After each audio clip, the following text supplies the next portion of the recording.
बिहार में law and order के खामियों को लेकर चिराग पासवान लगातार मुखर रहे हैं और नीतीश कुमार पर हमलावर रहे हैं। उसी को लेकर पदयात्रा था आरा में, और बिहार बचाओ पदयात्रा का नाम है।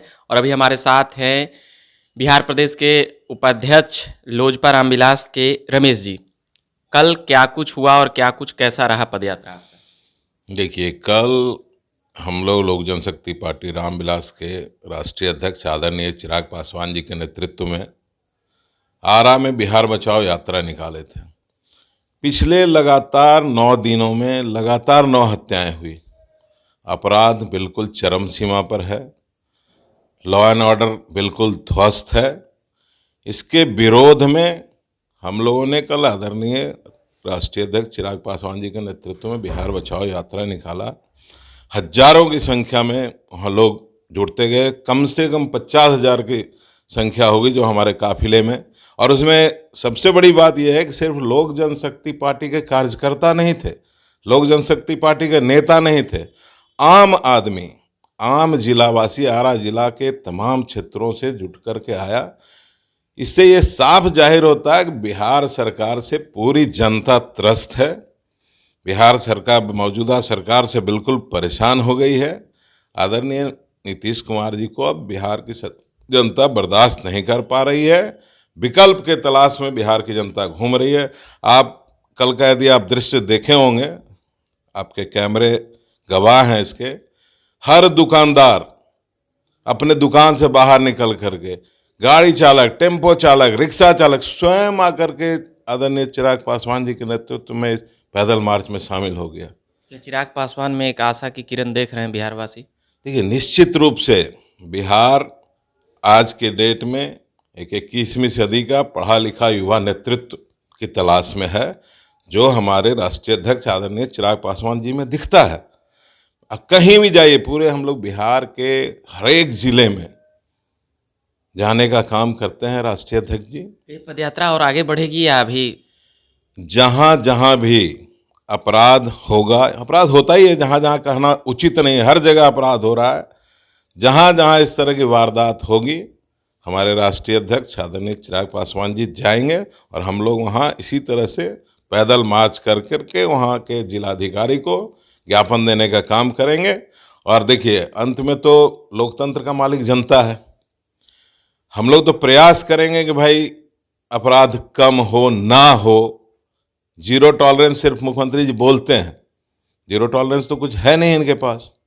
हम लोग ये चाहेंगे कि भाई अपराध ना हो, लेकिन यदि फिर भी अपराध नहीं रुकता है तो जनता मालिक है। आगामी चुनाव में, जो कि हमारे राष्ट्रीय अध्यक्ष हमेशा से कहते आए हैं कि चुनाव 2025 में नहीं होगा, मध्यावधि चुनाव होगा, 2025 के पहले होगा। उसमें भगवान रूपी जनता स्वयं इसका जवाब दे देगी। अच्छा, प्रशासनिक अधिकारियों से क्या कुछ वहाँ पर बातें हुई और क्या कुछ रिस्पॉन्स मिला, कैसा? देखिए, जिलाधिकारी महोदय से राष्ट्रीय अध्यक्ष जी के नेतृत्व में हम लोग मिले। जिलाधिकारी जी ने आश्वासन दिया कि हम भाई जगह जगह पे कैमरे लगवाएंगे, हाई रेजोल्यूशन कैमरा लगेगा, ये होगा। अपराध को रोकने के लिए हम लोग भरसक पूरा प्रयत्न करेंगे। लेकिन मैं ये पूछना चाहता हूँ कि अभी तक आप प्रयत्न ही कर रहे हैं। या 20 साल से सरकार चल रही है आपकी, 20 साल में कैमरा नहीं लग पाया? क्या इंतजार कर रहे थे? हजारों हत्याओं के बाद कैमरा लगाएंगे? लगातार रोज हत्या होगी तब कैमरा लगाएंगे? इसी के इंतजार में बैठे हुए थे। 20 साल में कैमरा आपका नहीं लग पाया तो प्रशासन से क्या उम्मीद करें? जहाँ सरकार ही भ्रष्ट है, प्रशासन तो उसी सरकार के अंदर रहती है। नीतीश कुमार जब शुरुआती दौर में आए तो लॉ एंड ऑर्डर पे काफ़ी फोकस किए थे। अभी भी गृह विभाग उन्हीं के पास है, तो मतलब एक उनसे नाराज़गी के साथ साथ लगता है कि उनका जो शुरुआती दौर था, इसकी तारीफ बीजेपी भी करती थी। जब विपक्ष में थी तो आरजेडी के भी नेता कर देते थे।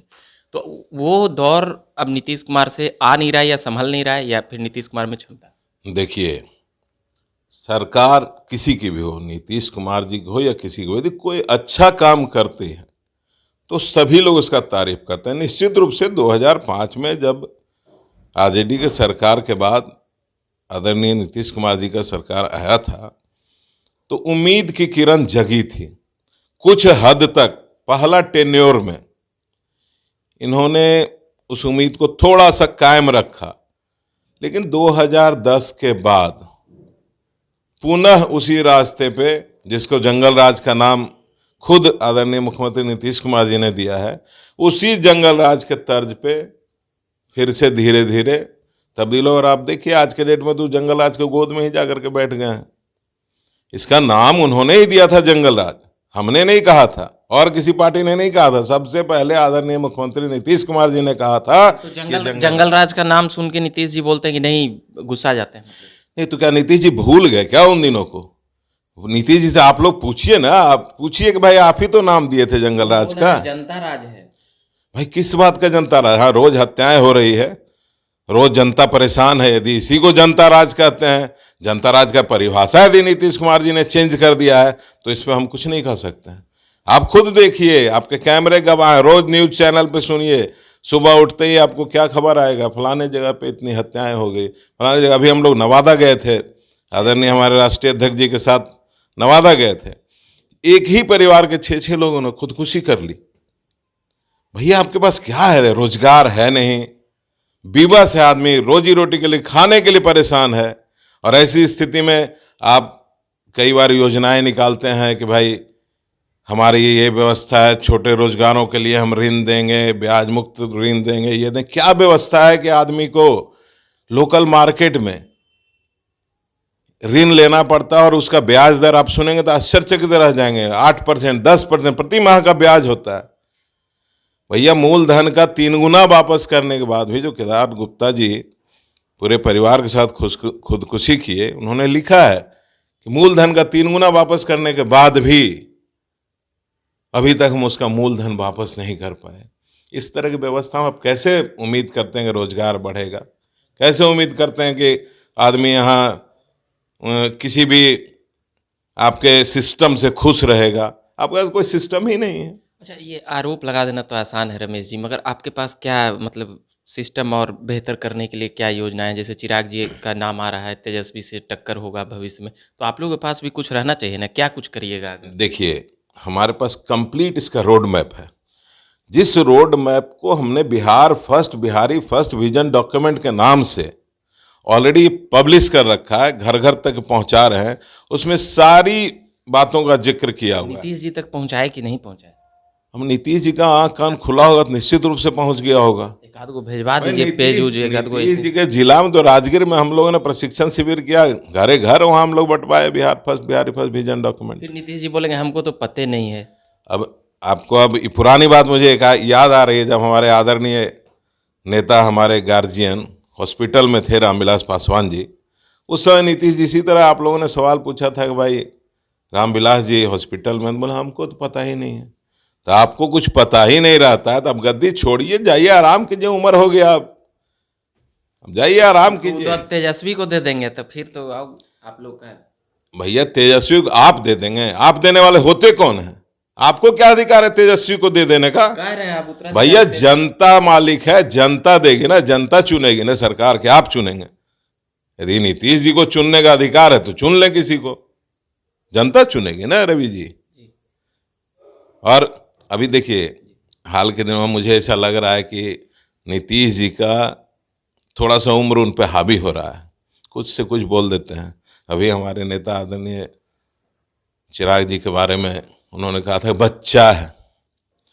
भैया बच्चा है तो मैं आपको खुली चुनौती देता हूं, जो काम बच्चा ने करके दिखला दिया 2020 में, यदि हिम्मत है तो माननीय मुख्यमंत्री जी अकेले चुनाव लड़ करके आप भी दिखा दीजिए, मैं मान जाऊंगा। आपको खुली चुनौती देता हूं, आइए अकेले। क्यों 7 बैसाखी पे चल रहे हैं? एक बैसाखी बीजेपी का इतना दिन तक लेकर के आप चले, हिम्मत था तो बीजेपी से अलग हुए थे तो आते चुनाव मैदान में, आते जनता के बीच में।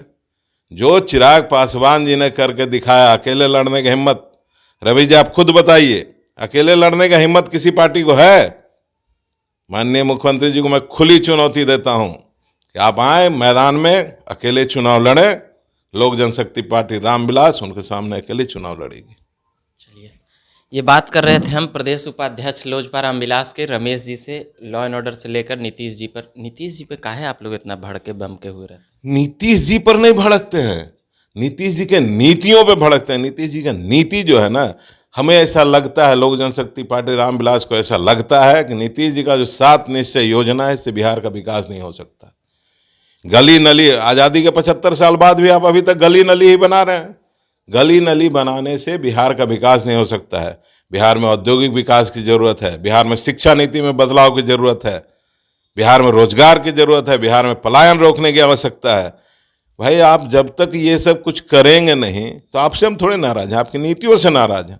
बिहार में रोजगार लाइए, आप रोजगार ला के देखिए, मैं आपकी बड़ाई करूंगा, आपकी तारीफ करूंगा। और हमारे राष्ट्रीय अध्यक्ष तो कभी भी व्यक्तिगत टिप्पणी करते ही नहीं है। हमारे राष्ट्रीय अध्यक्ष जी हमेशा तो नीतीश सरकार के उखाड़ने की बात कर दिए हैं चिराग पासवान। नीतीश सरकार को क्यों उखाड़ने की बात करें? क्योंकि नीतीश सरकार की जो नीतियां हैं, हमारे राष्ट्रीय अध्यक्ष जी को और हमें और बिहार की जनता को भी अब ये लगता है। अच्छा, इस उपचुनाव में एक बार हुआ था ये बिहार में उपचुनाव, तो चिराग पासवान को मतलब भीड़ उड़ तो आ जाता है, मगर वोट की जब बात आती है तो उपचुनाव में जो 5000 वोट आया कुशेश्वर स्थान और तारापुर, ये मान देखिए उपचुनाव एक अलग तरीके का चुनाव मतलब वोट में कन्वर्ट नहीं हो पाता है कि आप लोग थोड़ा मतलब क्या अच्छा, क्या चीज की यदि वोट में कन्वर्ट नहीं हो पाता है, हाल में मोकामा के उपचुनाव का आप उदाहरण लीजिए। तो हार गए ना वहाँ। हार गए वो अलग बात है, लेकिन वोटों का इजाफा हुआ कि नहीं हुआ? 2020 में जो जदयू को वोट आया था 40,000 और आरजेडी से अनंत कुमार सिंह जी को उतना ही वोट आया था जितना इस बार आया, मात्र 600-700 वोटों का। कुढ़नी कब जाने वाले हैं? कुढ़नी बहुत जल्दी जाएंगे, अभी फाइनल स्क्रूटनी हो जाने के बाद आदरणीय राष्ट्रीय अध्यक्ष जी का प्रोग्राम आएगा, उसमें जब भी प्रोग्राम आएगा हम लोग जाएंगे। चलिए कुढ़नी पर बात करेंगे, अभी के लिए इतना ही कहेंगे कि मेरा नाम हुआ रविकांत और कैमरे के पीछे हैं रवि जी, उनको धन्यवाद कहूँगा। धन्यवाद।